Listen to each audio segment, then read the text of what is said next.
That's some nice balls. Greatest balls.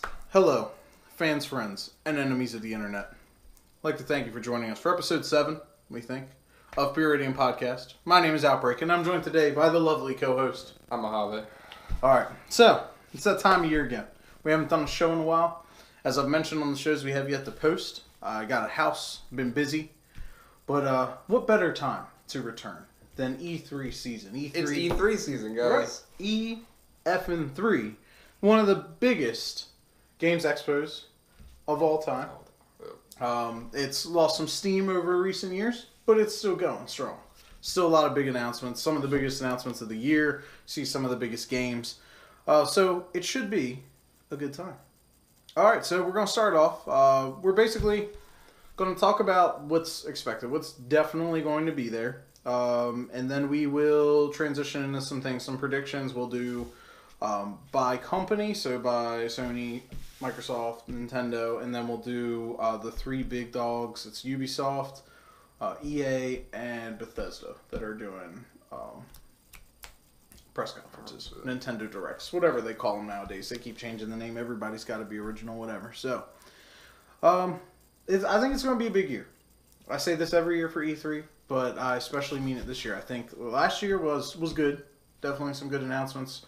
But I think this year's going to be bigger. I think this year is going to really kind of put E3 back on the map, because in the last couple years, developers have been dropping out. They've had less showroom floor space, stuff like that. Nintendo didn't even do a thing last year. They did a Nintendo Direct around the same time, but I don't even think they had stuff at E3, but it wasn't much of a presence. They had some 3DSs you could play or whatever.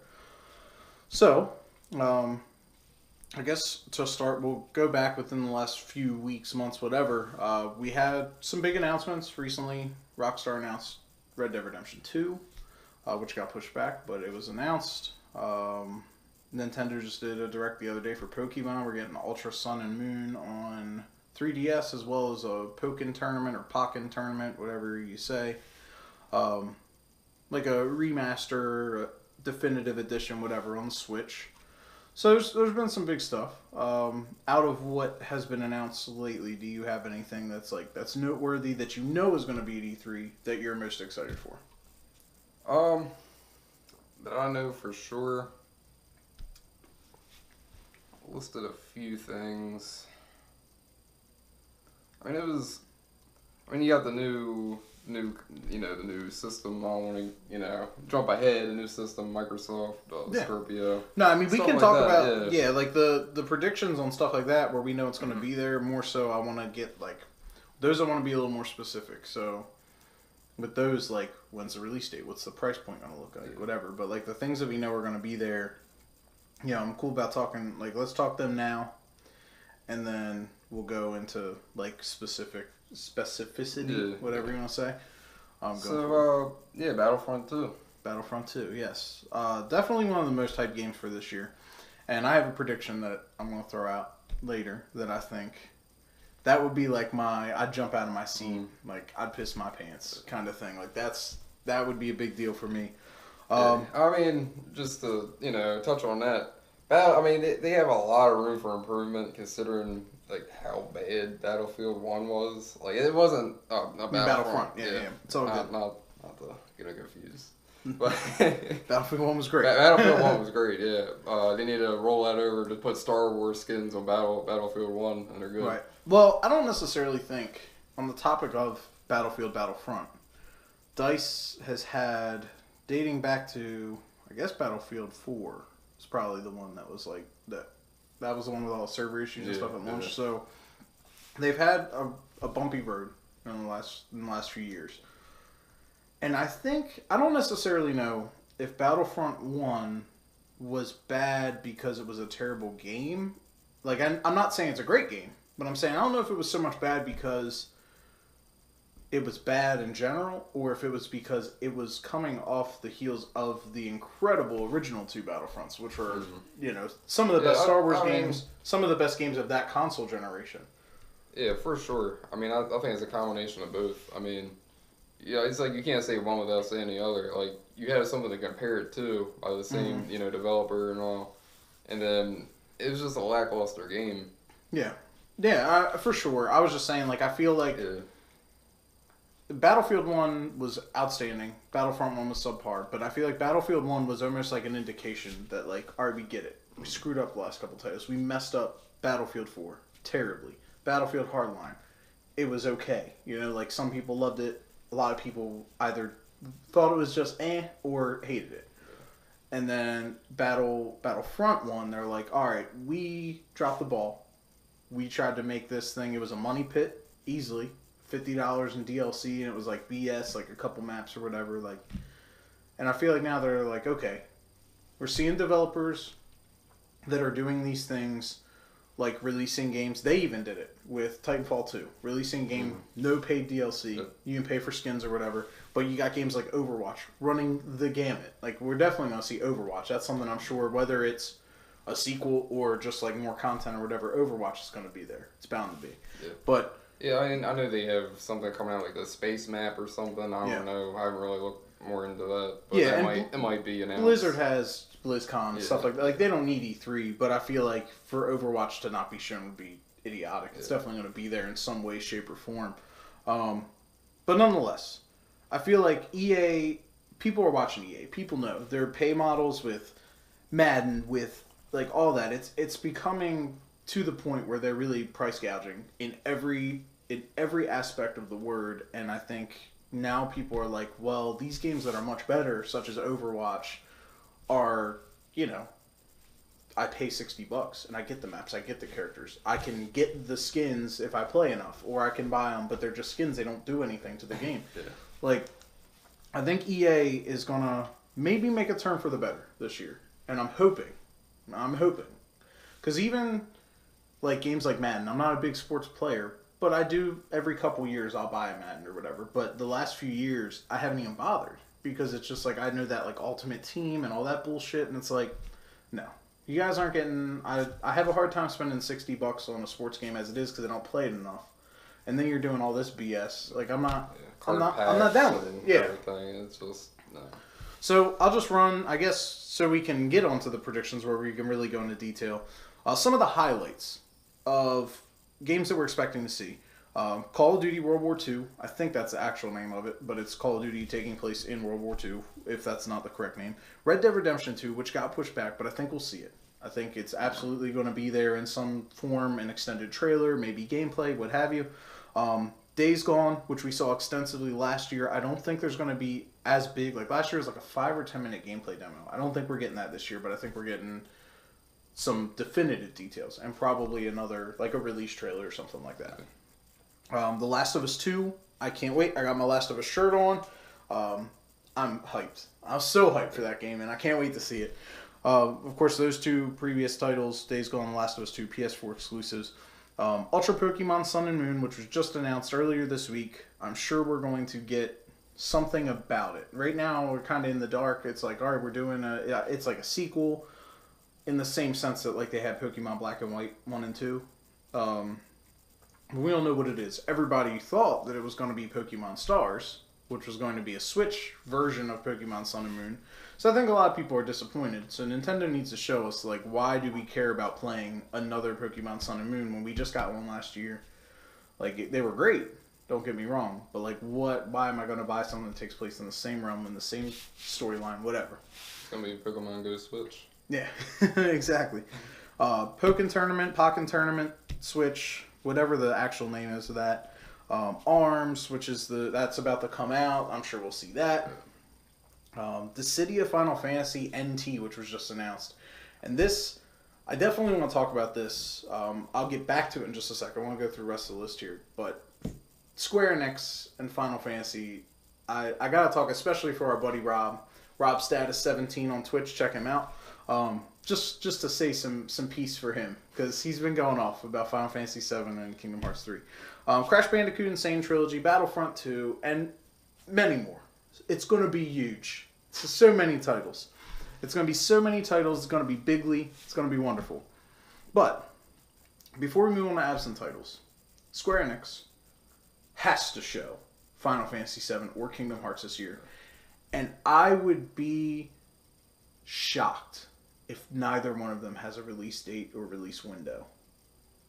Because Kingdom Hearts 3 has been in development for like 5 years now or something. Like actively, like, all right, Kingdom Hearts 3 is coming. You know, and we've gotten Dream Drop Distance on 3DS, and we've gotten the mobile game, and like 5 or 6 remakes of the other ones. I know I got Kingdom Hearts 1, the remake that they did on PS3, and then they did on PS4, and Kingdom Hearts 2's out on PS4. It's like 150 remakes, remasters, re-releases, Capcom style. Ultra, Kingdom Hearts, XD, 14 character, but like, it's nuts. So then they just announced this week, coming soon to PS4, is an arcade. I don't know if it's a fighting game. It said like Brawler or something in the article I read. But an arcade game is being ported to PS4 called Final Fantasy Dissidia NT. It's going to have like 20 playable characters, something in fighting game. And it's supposed to come soon, like in the fall. And I just think it's hilarious because Square Enix has been dicking their fans around for so long, saying, "Here's Kingdom Hearts 3." And it reminds me of that commercial with the guy with the fishing ring. Yeah, you almost had it. Like that's what it reminds me of, because they're like, oh, here's Kingdom Hearts 3. Here's some gameplay. What was it, last year or the year before? And then it's like, oh no. The last we heard was within the last month. I think it was in May. Now we're in the beginning of June. In May, I believe, Square said in the next 3 years, we will see Kingdom Hearts 3 and Final Fantasy 7. They didn't say if they were both coming in the latter or whatever. Yeah. But it's just a blatant smack in the face. Like, it's not a delay at this point. It can't be. And I think that if Square doesn't show either of them with some type of, even if it's summer 2018, fall 2018, something like that. If they don't do that for either one of those titles, they're going to be digging themselves a hole. Because then when it comes out, people will be like, why should I get it, you know? Right. I mean, that's what happens. Like, you know, you piss off your fan base enough, they won't buy the product. I never really cared much for Kingdom Hearts. My wife's a big fan. But I've always liked the characters in the lore. And even Final Fantasy, not a huge fan. I like a couple of the titles. But it's like, I was real hyped when they announced Final Fantasy 7, but if I gotta wait 3 years for it, I don't care. I'm not gonna care by then. I'm just gonna be like, meh, whatever. So, absent titles. There's really only a couple that aren't. One is confirmed, and then I think we have another one on here. Yeah.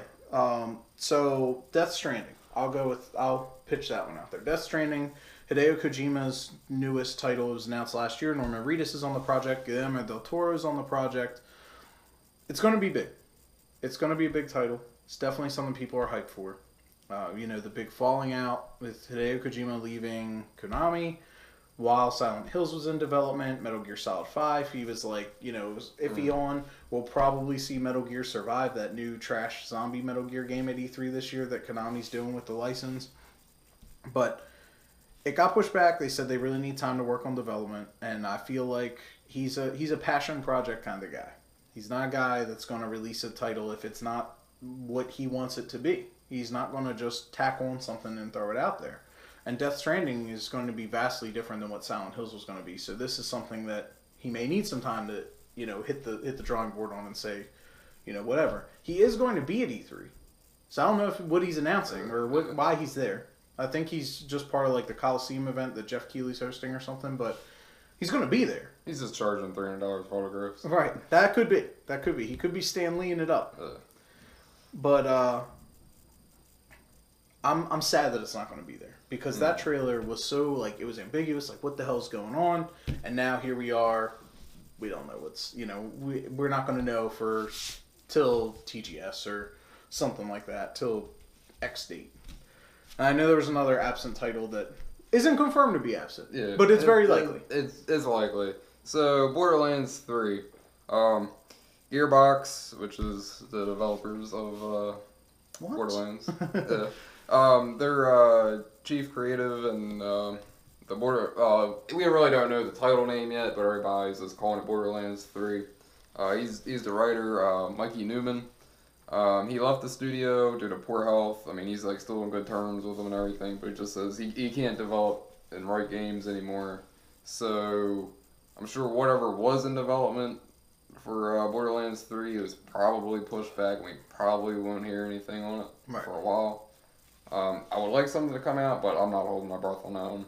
Yeah, and that's sad because Borderlands 3 it's going to be awesome. Yeah. Like Borderlands is one of those titles that it's just I can relate it to the Saints Row franchise because it has kind of that quirkiness. Like Saints Row, anything Saints Row, I'm on board for. Agents of Mayhem, which is like a spiritual successor. They just announced today Johnny Gat's going to be in it from Saints Row. I'm so hyped.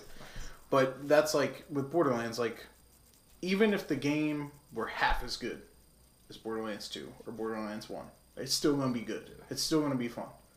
So that is a game that if it's not E3, it's definitely going to be like one of those disappointments. I understand, but I want to be like, oh man, I wanted to see it, I'm sure there's going to be some other stuff that maybe gets my mind off of it, but Borderlands 3 was something I was hoping to see, so I hope it comes through. So now we'll move on to our predictions. So we'll go one by one. We're not going to steal each other's predictions. If you can weigh in on mine, I can weigh in on yours, but it's not going to be like if you say Call of Duty World War II, like it's going to have a standalone zombies title that's packaged with the deluxe edition, blah, blah, blah, then I can't come through and be like, oh no, it's going to have Modern Warfare 8 remastered, I can't replace your prediction with my prediction. They got to be... 4-way split screen. Yeah, that'd be cool. Alright, so on Switch. Exclusive to Switch. Alright, so we will start with Nintendo. Because they are probably the least likely to steal the show. Even in comparison to the developers. I feel like Nintendo's going to be pretty cut and dry. They have had a track record of doing that, of saying, okay, here's the games. Like, they're not the ones to come out and be like, hey, here's this new IP with this awesome thing that, you never saw before, and it's going to push the Switch to its limits, and you're going to be able to do split-screen co-op everywhere. And, they're not going to do that. That conference that they have for that Switch, man, that put me to sleep. That was trash. Yeah, that was... They need to work on that. Alright, so I'll kick it off. I think we are guaranteed to see Smash Bros. In some way, shape, or form on the Switch. I think there's been some alluding to it. I haven't really been following it. And Nintendo's done pretty much nothing but disappoint me lately. So it's been hard to be on their hype train. However, I feel like it's going to be Super Smash Bros. For sure. I'm going to say, since they've done this trend lately of re-releasing Mario Kart, re-releasing Splatoon as Splatoon 2, and the last Smash Bros. Was called Super Smash Bros. Wii U and Super Smash Bros. 3DS. So I think instead of calling this one Super Smash Bros. Switch, they're going to add some super, stereotypical name to it. Like Super Smash Bros. Legends or Super Smash Bros. Ultimate or something like that. I think we're going to see, obviously, all the DLC characters, which is dope because they were all $7 a pop on the Wii U. So, Ryu, Cloud, I think they had Lucas from the Mother series Earthbound in the US. I think they're going to add all those, and I'm thinking we're going to get maybe 2 or 3 new characters, probably some new stages. What I would like to see, my ultimate, they blow my mind, is a new Smash Bros. With a huge roster, with a lot of guests, because Nintendo needs to maybe say hey, here's what's coming third party on the Switch. Add some characters from those third party developers. Throw in, keep Cloud in there, put Sonic in there. Add 4 or 5, 6, however many different characters from these different IPs that are going to be coming to the Switch to get people oh shit, to get them familiar with characters that they may not be familiar with. I think that'd be dope. Unlikely, but dope. So, Hey Pikmin is right around the corner. July 28th, I believe, is the North American release date. So I'm hoping that Pikmin 4, something for that is announced as an IP that I absolutely love from Nintendo that doesn't really get a whole lot of love. I know they were discussing it. I don't know if it was the president or I don't know. It was rumored they were hitting around it's going to be coming out sometime in the future after we come out with this other game. So I'm hoping, just a trailer, just throw us a bone towards Pikmin 4. That would be nice. I definitely feel like some virtual console stuff's going to be seen. Like, oh yeah, we kind of screwed our fans over in NES Classic. Here's a bunch of virtual console games. Take their place. That would be nice. To piggyback off one of my predictions kind of ties into your prediction, and I'll even say this is part of mine. So I was thinking that since Nintendo's been doing these mobile games, you got Super Mario Run, Pokemon Go. There's a couple others. There's like 2 or 3 other Nintendo related games available for Android and iOS. I think that they're going to announce at least one mobile game, but I think at least one. They'll probably announce multiple, but at least one that ties in with a game for Switch. And I think Pikmin would be the perfect game. I didn't even think about Pikmin. That wasn't even on my list or on my mind. It's been a while since we last got a Pikmin game. And I forgot that there was one around the corner. But I think that would be perfect to have like a companion, like a Pikmin phone game where you can raise your Pikmin or whatever when you're not playing. You get home, it's synced through the Nintendo network or whatever, and bam, you got your Pikmin. Like, I think that there was ways that they could do it, but I feel like that would be cool. Give you like some extra stuff, maybe like an exclusive Pikmin that's exclusive to playing the mobile game that does a special thing that lets you access secret areas or whatever. Yeah, go to the Sprint store. Right. Yeah. No, don't Pokemon Go it, but make it something cool. I mean, I think that would be a neat. That would have a lot of potential. I would like it. Because they've been so mobile lately, I feel like some type of Switch being a portable console and mobile gaming being so prevalent, Nintendo making a bigger and bigger face in that industry to tie the two together is almost a no-brainer, but Nintendo has had no brains lately. Oh, this isn't on my list. Rocket League for Switch. I think Rocket League for Switch,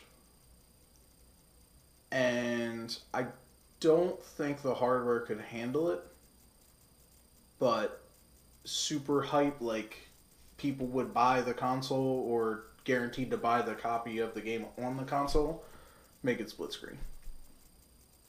So that's asking a lot, but yeah. I mean, the console, like I at least know on PS4, when I first got Rocket League, it was like PlayStation Plus right when it came out on PS4, and Destroyer and I played the whole, we played the campaign or whatever. I don't know if you can do it online.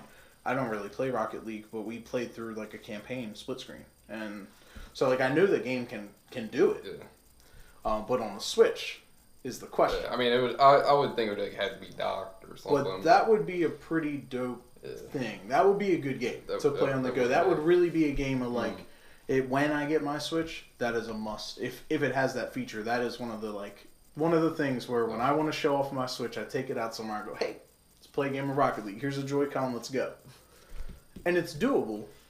The only thing that would really concern me is probably the camera, because when you split the Joy-Cons, it's only one analog per. So, I don't know. I mean, there's probably a way they could do it, or they could make it where as split screen you have to use 2 Joy-Cons. I don't know. Yeah.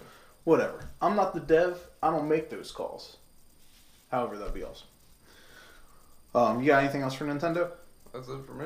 Okay. So I have one more thing I think we'll definitely see. One of the two. I don't think we'll see both. Animal Crossing or Metroid. It's been a long time since we got a Metroid title, unless you count that Metroid Freedom Fighter bullshit from a couple years ago. That was trash. And it's been a long time since we got Animal Crossing on console. Again, unless you count the Festival Amiibo, whatever bullshit, sucked. The last time we got Animal Crossing was, I think it was called City Folk for the original Wii, years ago.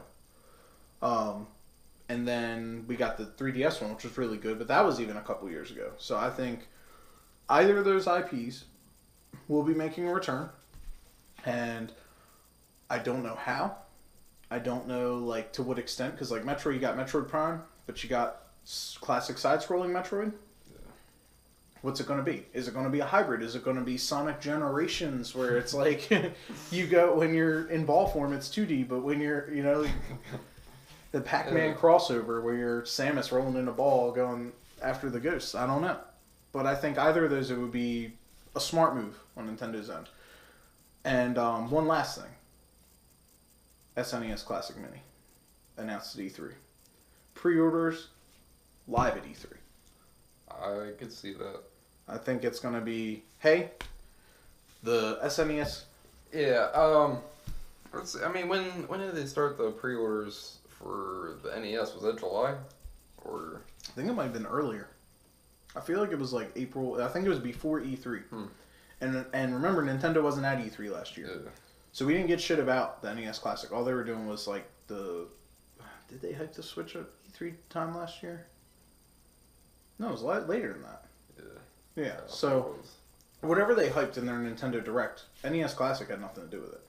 NES Classic was one of those things that just like got through the airwaves. It was just word of mouth. It was forums and it was like some rumors like, oh yeah, these pre-orders are gonna come up, and everybody just like brushed off the side like, oh yeah, it's cool, you know, I'll get it down the road, and then they realized I can't. Yeah. It's not possible. Yeah.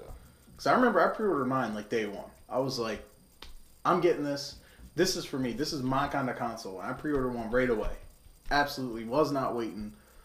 But then I wanted to pre-order another one when I started seeing they were hot. And it was hard getting that second one. So, but SNES Classic I think is a no-brainer. Lose my mind moment about that. SNES Classic Mini Switch bundle for the holiday season. Man, that'd be hot. I don't think that's going to happen. That'd be the way to get it, though. But you want to sell like hotcakes. Yeah. Those two. If I was marketing for Nintendo, that's exactly what I would do. That way you're pushing both units. Right. And you make the SNES Classic $60, $70. You bundle it with the Switch for $50 more than the Switch. So if you're somebody who doesn't own a Switch, it's a done deal. If you're any type of retro gamer, you're that parent who wants to get two gifts in one. So if I'm a dad who grew up in the 80s or whatever, and I want to relive that with my kids, but my kids want a Switch. Everybody wants a Switch. This is probably going to be the holiday season for the Switch. That's what I do. Everybody wins. I get my SNES Classic. Yeah. The kids get their Switch. We get to play together. We get to do the family thing. And Nintendo's always catered to families. Mm. Always. The Wii was catered to families. The Wii U wasn't marketed well, but that was catered to families. Even their handhelds are the perfect thing for families, because what shuts a kid up in the car better than a handheld system? Nothing. A muzzle, maybe. Maybe. So, yeah, that's it for Nintendo. But SNES Classic Mini, I'd be surprised if it doesn't get announced. Just to touch on that, I think it's going to be like $80. I think it's going to be a little bit more expensive, but we'll see. For sure, but like I was saying, though, like if they bundle it with the Switch, take $20, $30 off the price. Make it make it where you're getting a deal. You're getting your money's worth. Yeah. Okay. You want to go Sony or Microsoft next? I think I have more to say for Microsoft, but I'm actually more excited for Sony. Okay, we'll go Sony. All right, so Sony.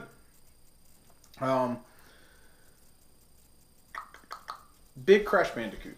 Huge Crash Bandicoot thing. I think Crash Bandicoot comes out in like 3 weeks, 4 weeks, something like that. End of June. Crash Bandicoot obviously is one of Sony's biggest IPs of all time. It was huge. Absolutely gigantic on the PlayStation, the original PlayStation. We got 3 titles on there, as well as the spin-offs, the Crash Bash, the Crash Nitro Kart. And then moved on, and it continued to come out on PS2, original Xbox, and I think we even got 1 or 2 on 360 and PS3. It was like Crash of the Titans, maybe was the name of one of them. So it's been a huge title, been out for a long time. The Insane Trilogy, awesome. 3 games, $40, remastered fully. I've seen a lot of gameplay for it. I'm of course hyped. This is why I'm so excited for this year, because it's like a lot of this stuff is starting to come back. A lot of these movies that, these franchises from when we were younger, and and games now. You know, Pokemon Go. Everybody knows Pokemon now, and it's like it's cool. It's cool. This is like the perfect time going into adulthood to relive my childhood. It feels like a midlife crisis, almost. Not doing like a pink mohawk yet. It's like a quarter-life crisis. Right. So, huge Crash Bandicoot push. I think it's going to be a big, definitely going to be some kind of like big thing for it. It may be a big cinematic trailer or something, or they may kick off the press conference with it or something. But I think there's going to be definitely some Crash focus to get the hype out there. For those who aren't aware, and just to show people like we still stand behind it. Like we still, we didn't forget where we came from. Crash Bandicoot was one of the things that made our system so big when it first came out. The original Crash, I think, was a launch title for the OG PlayStation. So, that's one of my things. Just a big Crash, like huge Crash Bandicoot thing. So, I want to see Sony match Microsoft's backward compatibility, where, you know, Microsoft's offering it for free, whereas Sony, I know they have some BS. PlayStation Now. Yeah, PlayStation Now, where you have to stream it and this, that, and the other. If they were smart and they want to be like, hey, you know, reach out to the fans, be like, hey, we're serious, they would match that system that Microsoft has in place, where you can take your, you know, if you own your PS1, PS2, PS3, you can play all those on the PS4. I think that would be a smart move to announce at E3. Yeah. Yeah, and so to jump in between, Sony has been running the gamut for a while in console gaming. They've been owning it. Switch is going to be a footnote. Like, there's no way the Switch is going to be a big deal. And please excuse the ice cream truck music if you hear it. There is an ice cream truck somewhere. Ice cream. Just passed. But please excuse the music. Anyways. Sony's been running it. But Scorpio is going to be a big deal. We'll talk more about it in a minute. And Microsoft is well aware that for like the last year, they've been getting spanked month by month by month by Sony. Just bent over the knee, belt off, spanked. Like, this year is going to be huge for Microsoft. That's why I have more to say for Microsoft. I think they're really going to bring it hard this year. That is something, especially if they do it predating back to the PS1, that I think would give Sony, like, oh shit, like, I got this whole collection of games collecting dust in a box, and now I can go back and play all these. Like, that would be dope. That would be great. That would be super tight. Like, that, never crossed my mind. That is a hell of a prediction. I still have something else. Yeah, go ahead, man. Okay. So, I'd like to see a new Spider-Man game. We have Homecoming coming out. I don't think anything was announced. Yeah, they did. They did? Yeah, they announced the game last year. We got a quick cinematic trailer. Looks badass. The suit is amazing. He's got like a white logo on it. Like, it looks tough. I gotta look into it. But I must have missed that one. Hold on, let me. And it is a PS4 exclusive. It's done by Sucker Punch. No, Insomniac, who did Ratchet and Clank. I looked up, instead of looking up Spider-Man because I was saying PlayStation, I looked up PlayStation PS4. That's been Googled one too many times, I'm sure. Okay, let me look. And that's pretty much a guarantee to see.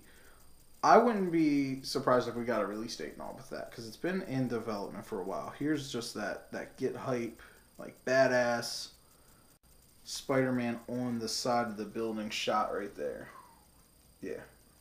It looks sick. And in the trailer, he's like jumping through shit and then like flipping over stuff. It was like, that 2-minute trailer was better than both Amazing Spider-Man movies and Spider-Man 3 of Tobey Maguire. So yeah. Those are good. The second one, while pretty much a guaranteed guess, still something that's something worth being hyped about for E3. It wasn't on my list of like things that are guaranteed, but it's going to be a big deal. Let's see. Okay. Days Gone, I think we'll get a release date on. I don't think we'll see much more of it. Like I was saying, I think like maybe a trailer. Little Big Planet, I think will make some type of return. I think we're going to see Little Big Planet 4 probably. Maybe even just like some like downloadable Little Big Planet, whatever. Some like a little spin-off. some sort, maybe. Yeah, because we haven't seen Little Big Planet. I don't even know. I don't follow Little Big Planet, so excuse my ignorance, but I don't know if we've gotten one on PS4. Like, I know I have 1 and 2 on PS3. I bought it for my kids. And I thought 3 came out on PS3, but maybe 3 came out on PS4. Can't remember. And then PS4's been out for 3 years now, so this fall. So it has been, like, there's been a lot of games that went under the radar that I missed or whatever.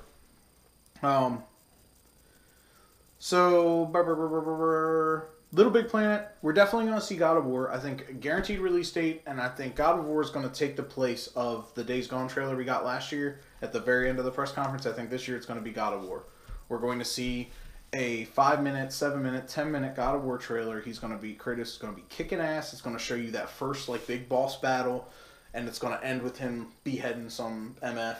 And then God of War, November, or whatever the release date is. I think it is going to be fall to holiday season this year. But I think God of War is going to be the big, like, the closing, the big bang, the grand finale. And just naturally so. God of War's always been a big hit for them since it first came out. Early days of the PS2. It's going to be good. This one looks like they're going a different direction, in the same sense that they did with the Tomb Raider revamp a couple years ago. But nonetheless, let's see.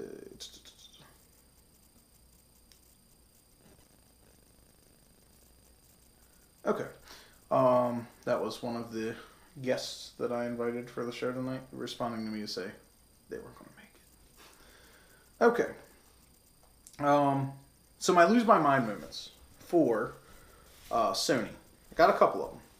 Any of these would be, I'm going to run around the house screaming, like tears pouring down my face, wake my kids up. Like, I don't know what time of day Sony's press conference. Oh, wait, we're going to be there. Yeah. We're going to be at Sony's press. I'm going to run around the theater. I'm pushing people out of their seats.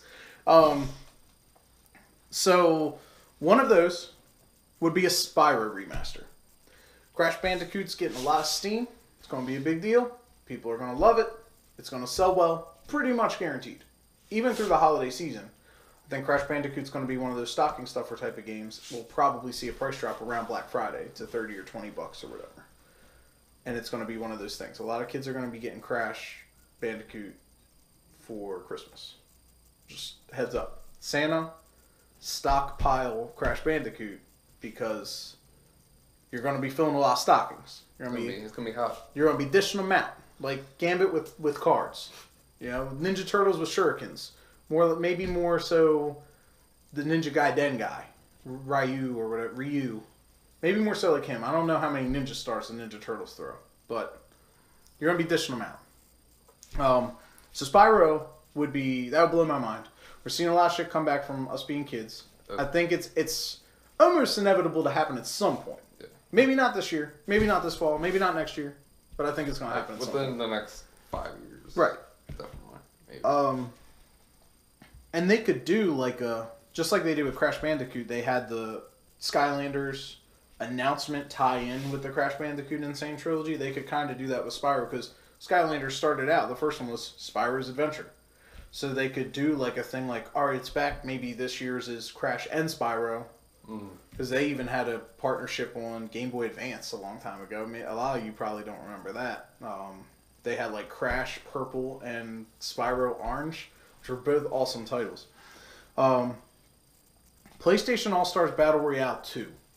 Not going to happen. No way in hell it's going to happen, but I loved the first one. I remember a couple of my buddies and I, pulled all-nighters.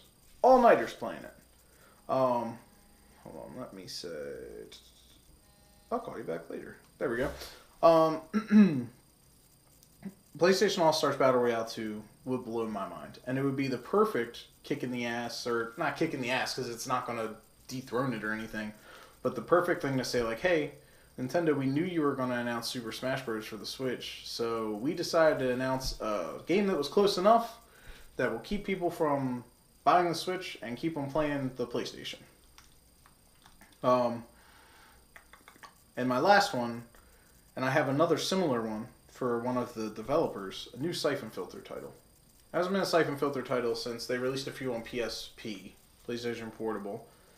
And I've always loved Siphon Filter since the very beginning. And I think Siphon Filter coming back now, where a lot of what we're seeing is like redundancy. We're not seeing too many new IPs. People are afraid to take a chance. But Siphon Filter has always been a successful franchise. It was definitely like, it was in bundles with PSPs. So it's like, it's one of those titles where like when people see Siphon Filter, especially those longtime Sony fans, they're going to get it. They're going to want it. And it's a good, we don't get many stealth games anymore. We got Hitman like last year and it was episodic and not a lot of people played it. And I think it got like reviews, nothing great, nothing shitty. So I think Siphon Filter could could be like, oh man, a stealth game? Like, I gotta get a PS4. I gotta get it. Or, I'm excited to have my PS4. I'm gonna play it. So now we'll move on to Microsoft. And I'll go through a couple, because I know you didn't have an insane amount of guesses or predictions. So I'll go through a couple things. Okay. Sea of Thieves, which is Rare, I believe. Pretty sure. Again, excuse my ignorance if I'm incorrect. But Microsoft, they have that partnership with Rare. They had Rare Replay, Cameo, all that stuff. And then Sea of Thieves, I believe, is also by Rare. It's a pirate game. Essentially like a Assassin's Creed Black Flag, but not Assassin's Creed. So, another pirate game, and it's not Dead Storm Pirates from the arcades. Looks good. I'm not too big on pirates. I don't like Pirates of the Caribbean. I think they kind of ruined pirates for me. I liked them. I liked Peter Pan back in the day. Captain Hook. Yeah. He was the dude. Pirates of the Caribbean comes out. Dead Man's Curse. Whatever the first one was called. The Black Pearl. Curse of the Black Pearl, maybe? Yeah. That's it. Didn't like it. I'm not excited for the new one. Not excited for any of them. Probably won't ever watch any of them again. So Sea of Thieves, Pirates of the Caribbean ruined it for me. Thanks, Disney. Now I don't want to play Rare's newest game. But I think it's going to get a big push. That's something that Microsoft's like really weighing heavy on. We could tell last year. They put a lot of emphasis on it. It was like, alright, probably be good. Heavy pushing the Scorpio. I think we're going to get an official name. It's not going to be Scorpio.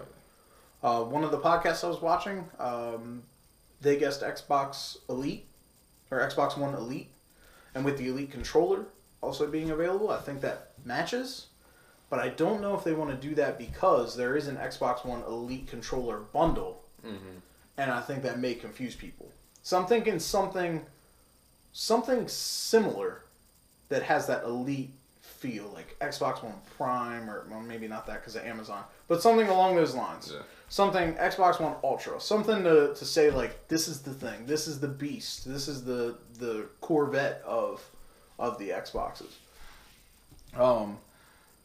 I think it's going to be in the $400 to $500 price range. I think if they want to take their spot back up top, they're going to take the loss and sell it at $400.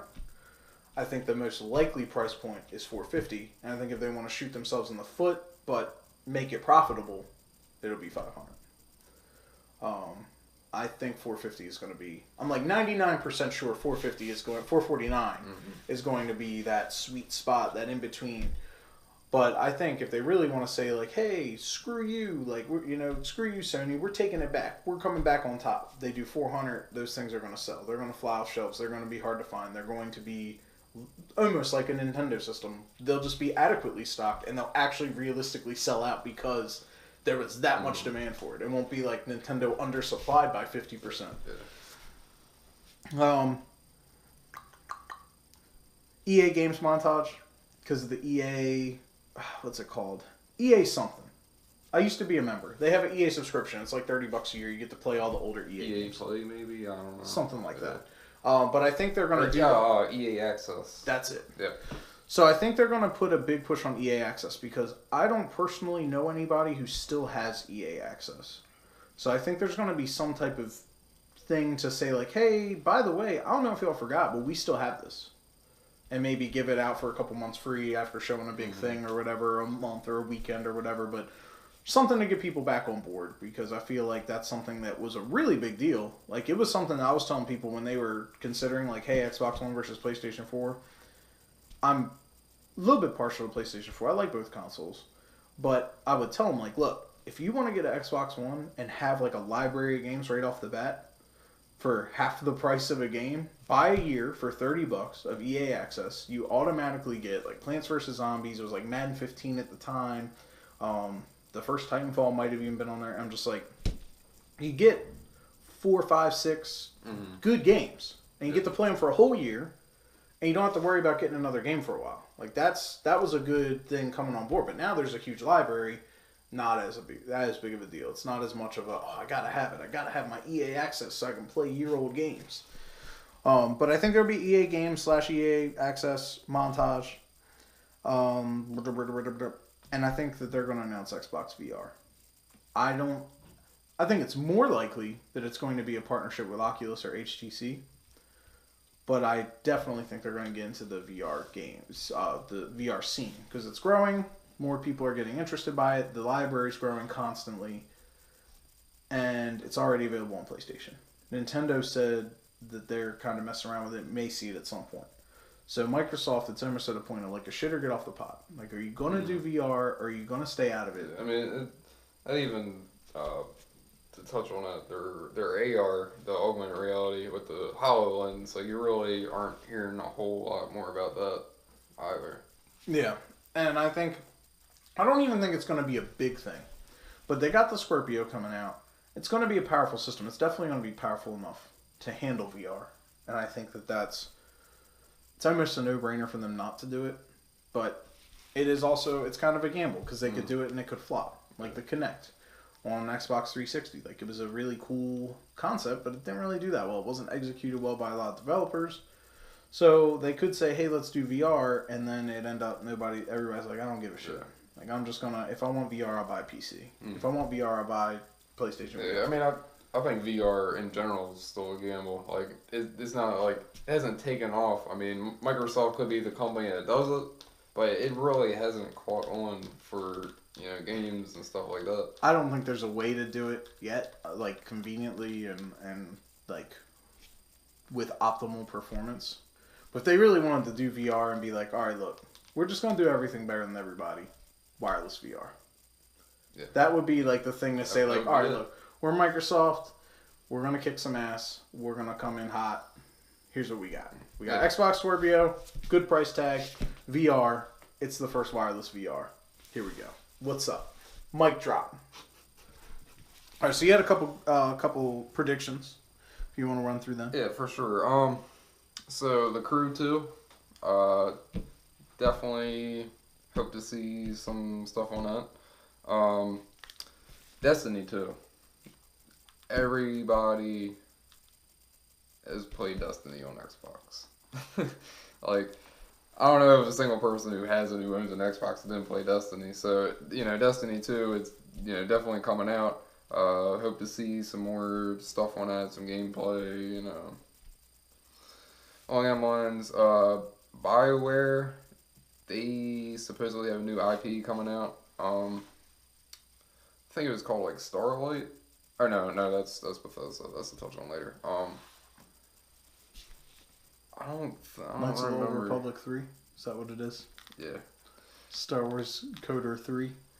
I don't exactly remember what I was going to say about BioWare, but something about a new IP. New IP, and it better be Star Wars. Better not be a reboot of Mass Effect. I had a couple. Well, actually, only one more big, solid guess. There's going to be something Minecraft related. Obviously, Microsoft bought Minecraft a couple years ago for like a boatload, like literally a boatload. If they would have got it out in cash, even in large bills like hundreds, 500s, whatever, it was a boatload. But they've allowed it to be on other systems. And I think they'll always allow it to be on other systems. And I think Minecraft, I've heard a lot of other people refer to it as this. It's an ecosystem. It's one of those things where it's like, just like a Rock Band. Like Rock Band is supported, not 3, I don't think it's sold, or 4, whatever Rock Band just came out. But like when 2 and 3 were coming out, they had all that after support. Like you had hundreds of songs you could download. And I think that's how it's going to be with Minecraft. I always see on the front page of Xbox, like, hey, here's a new Minecraft update. Now you can play as Back to the Future characters. And it's like, who cares? But people are buying it. That's why they're doing it. I think a lot of it has to do, like, when Notch originally developed the game, he kind of like shot the game in the foot, where he was like, oh, the game's always going to be free, and like I was something like, they're never going to charge for DLCs or something that was like in the original terms, and that's sort of like, where it is now, where you have these other companies, creating these like spin-offs of the story and stuff like that. Yeah, I mean, I hope to see a second one. So yeah, Minecraft 2 is my big. Yeah. I'm thinking Minecraft 2, Xbox exclusive, but Minecraft 1 still stays the same on other consoles and still continues to receive support. Obviously, not as much, but Xbox, like Microsoft, would be stupid to say Minecraft 2 is coming out, Xbox exclusive. Fuck all the other consoles. Minecraft 1 is done. They would be dumb to do that. But I think they do something with Minecraft 2, if they do a Minecraft 2, to make it like why is there a second one? Mm. Obviously, this is like a sandbox game. You can do whatever the hell you want. So I think the second one would have some type of... More of a story. Yeah. And obviously, like, some cooperative stuff. Maybe even a full, like, co-op campaign or something like that. That'd be cool. Like, maybe even a revolving campaign. Like, every couple months, there's a new, like, thing that you have to do. Almost like an MMO. I think that would probably be pretty cool. That would be something they could do.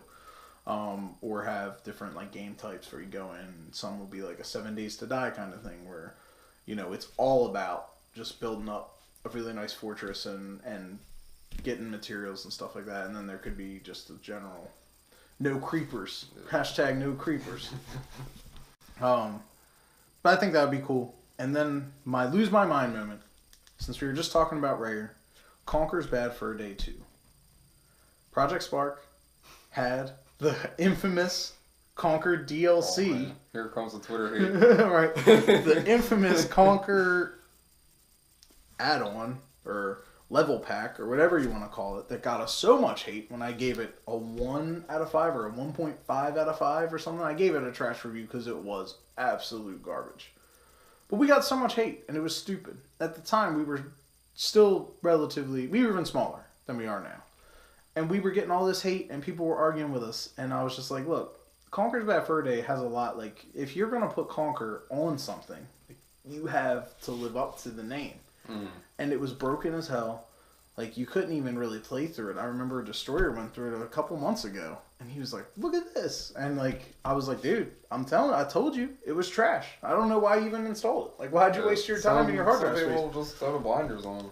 So, a second with, like, games like Ukulele coming out and all this other stuff, like, I feel like Conker's Bad Fur Day would be a really good announcement this time. Like, this day and age. There's people like us who grew up and maybe we played it with our older siblings or whatever.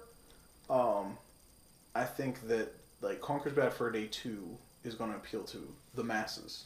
You got a huge generation of people who grew up playing the N64 titles and stuff like that, and obviously now on to more mature things.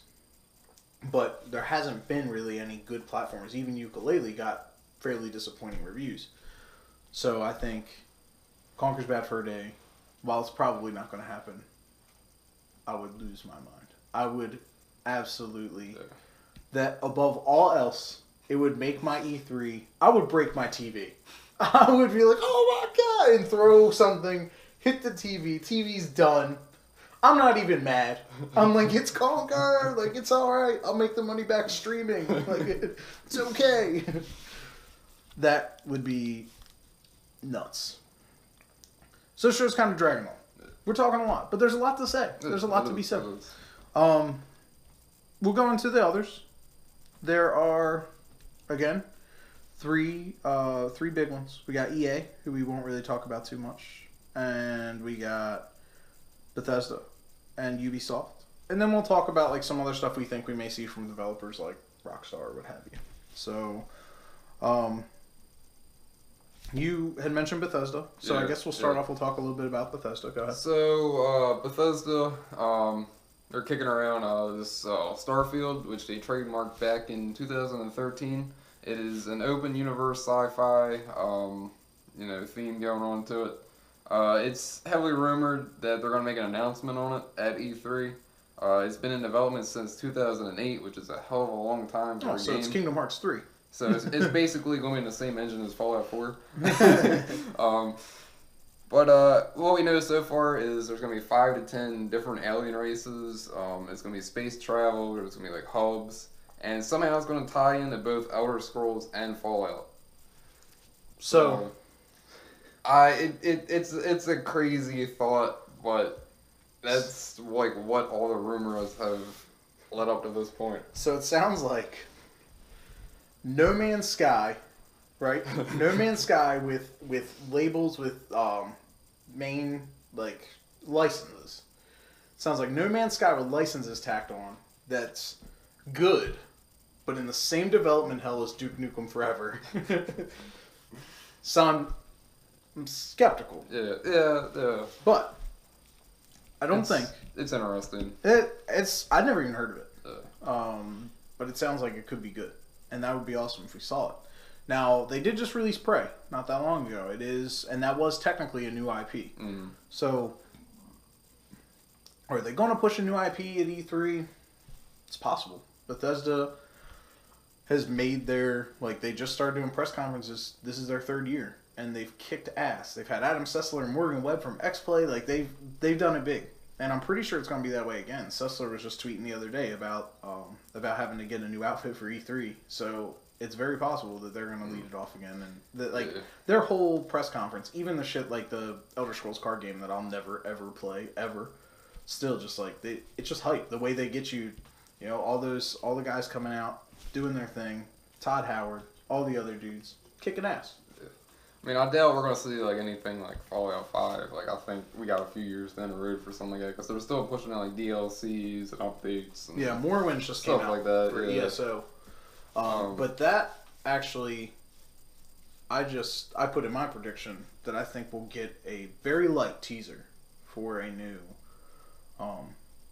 Elder Scrolls, because it's been a long time since Skyrim. Skyrim Remaster came out recently. We just got more wins for ESO, but I don't think ESO, like, I don't know why they're still feeding ESO. Mm-hmm. There may be people playing it. I don't know a damn person who plays Elder Scrolls Online. I don't have the most friends out of anybody. I don't have 5,000 friends on Facebook, but I don't personally know when I'm on Xbox, when I'm on PlayStation, maybe it's a PC thing. I don't know, but I never see anyone.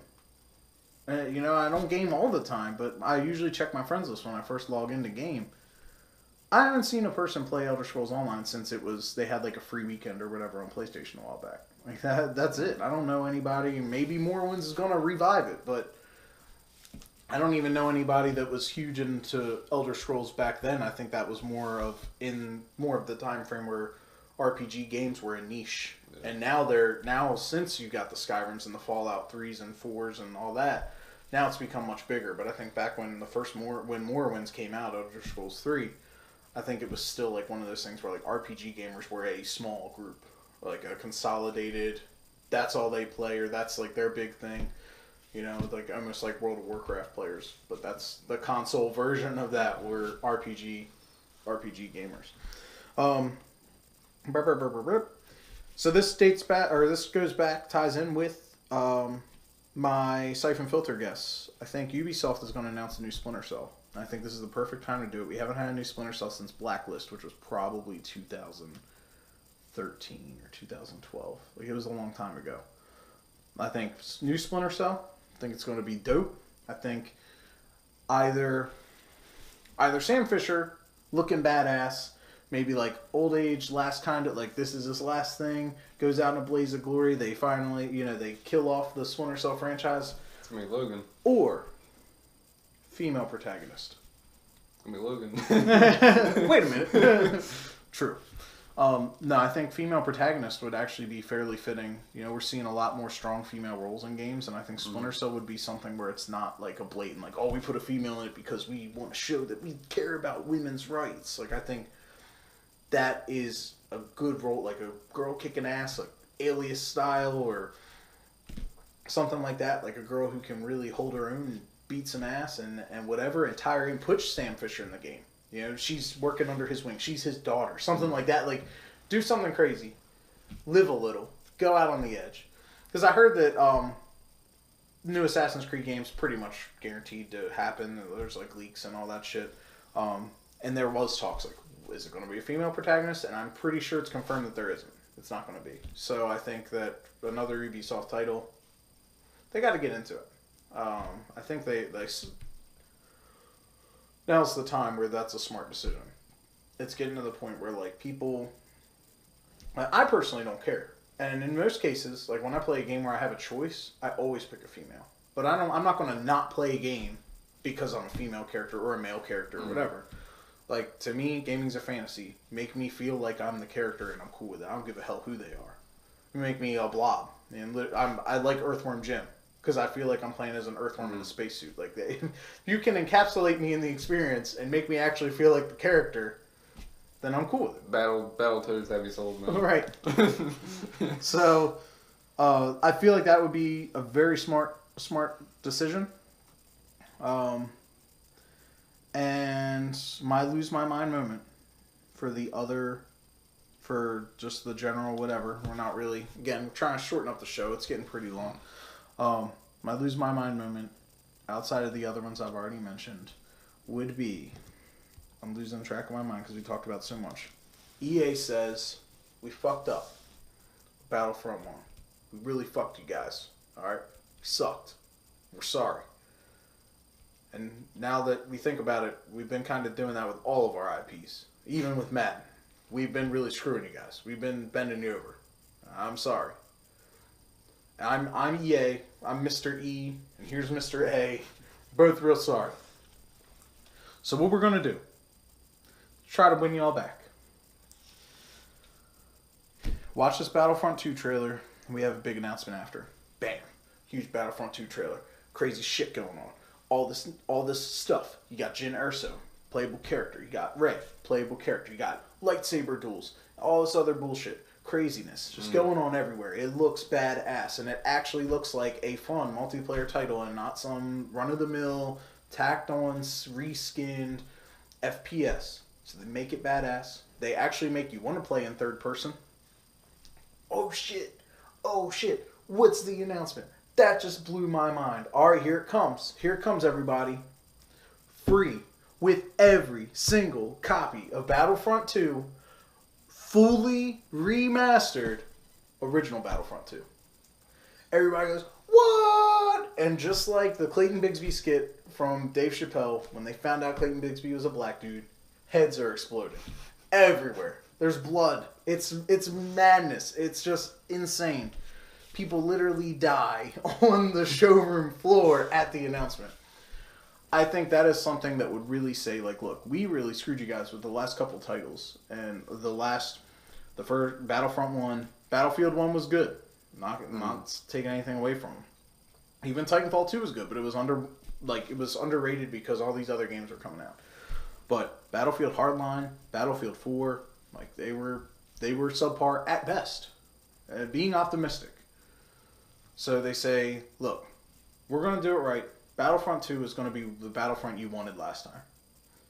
But because we didn't give you the Battlefront you wanted last time, we're going to give you the Battlefront you want this time and another Battlefront that you already had and you already loved, and here's both of them, and we're not going to charge you extra for them like Modern Warfare Remastered. We're going to give you both of them for the same price. That would just be... You said, man... Even if it's not...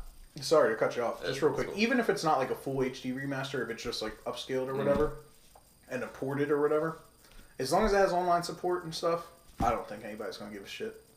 So, what were you saying? Yeah, I mean, that would be a great... I mean, it was sort of like pad to loss, like in case like the new Battlefront isn't that good. Like, oh yeah, but by the way, we did give you one that was a solid game, you know? Absolutely something that people would buy the game specifically for. Yeah. There was plenty of people I know that would buy it. Like, I mean, I still go back and play Battlefront 2 and just play like split screen or whatever on OG Xbox. Like, I love it. And if that's the case, I'll definitely be doing some streaming for that. All right. So, I think that just about does it for the show. There's so much more that we could get into. We are going to be watching all the press conferences. We're actually going to be seeing the PlayStation 1 in theaters live as part of the PlayStation PS3 experience. We got tickets to that. It's going to be awesome. Myself, Mojave, Leviathan, and my wife will be in the mix. I'm gonna see if my wife doesn't mind being camera lady for us afterwards, so we can do like some live reactions or whatever. Maybe hit up some YouTube lives or something. We definitely got a big summer ahead. Just bought a house. Have a second. This will remain as it is. It'll still look the same. We'll probably still do Peeridium podcast here. But I want to do some new shows. I want to do some new content. I'm not going to get too much into it. Still hitting the drawing board on that. But we'll have a second office. So we will have two studios, essentially, where we can do content for you guys and change the pace a little bit, have different settings. Hopefully keep it looking good. And bring you guys more stuff. We want to, we definitely want you guys to join in at Peeridium.com. You can write reviews. Eventually, we'll probably, as we get in, we'll try to do stuff where we can maybe call you guys in on podcasts or what have you. And we want to keep going. We want to keep this train running. We want to refuel it and go full speed ahead. We have some good, awesome, badass, insanely awesome, everything you've ever wanted to see from an entertainment media website coming for you very soon. So thank you for watching. Stay tuned. Watch E3. The press conferences start this weekend. It's going to be hype. It's going to be amazing. Tweet at us at Peeridium, at Peeridium Outbreak. Peeridium Outbreak without the E and the A. So BRK. And Mojave Rattle. Check us out. Keep in touch with us. We're going to keep this thing going. So thank you for watching. My name is OutBREAK. I'm Mojave. And we're signing off. Have a good one.